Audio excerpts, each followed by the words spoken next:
Greetings from South Korea. I am Arirang News AI anchor. Here is the news making headlines today.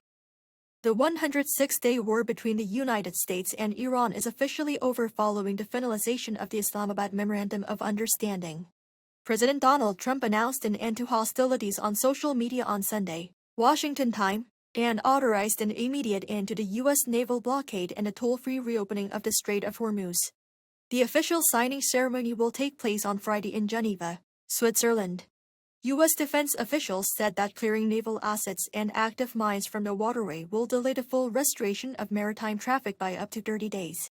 Meanwhile, Iran's semi-official Mehr news agency released an unconfirmed 14-point draft demanding a $300 billion U.S.-led reconstruction plan and the immediate release of frozen funds.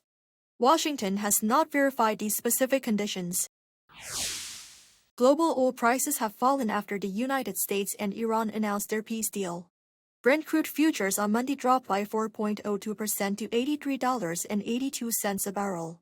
US WTI fell 4.63% to $80.95.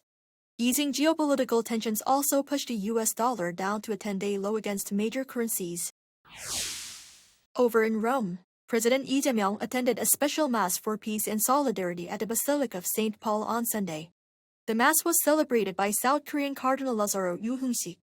In a special speech, President Lee said the South Korean government will continue its efforts to prevent accidental clashes between the two Koreas and restore military trust. Reiterating the suspension of the propaganda loudspeaker campaign against North Korea, Lee once again made it clear that he does not seek reunification by absorption. The topic is expected to extend into Monday's meeting between President Lee and Pope Leo at the Holy See. South Korea's defense minister says a target date for regaining wartime operational control from the United States could be proposed to the leaders of both countries by the end of this year.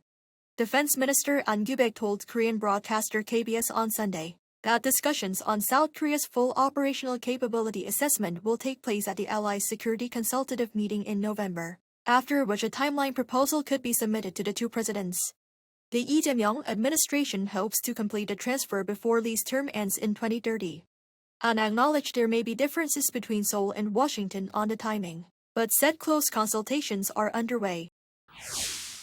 Korea will host a Culture Expo in Paris this week aimed at boosting exports of Korean content, food, beauty products, fashion, and tourism, according to officials on Monday.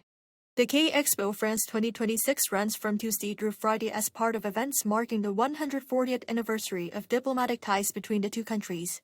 The event will feature Korean consumer products, AI, and immersive content technologies from major companies. There will also be themed zones showcasing K-food, tourism, cosmetics, and cultural content. A K-pop concert on Wednesday will headline the celebrations, featuring artists including Taemin, Monsta X, NCT Wish, and Hearts to Hearts. Culture Minister Chu Hyung will also visit Paris for meetings with French cultural officials and arts leaders to discuss bilateral issues. That is all from me today. Thank you for watching.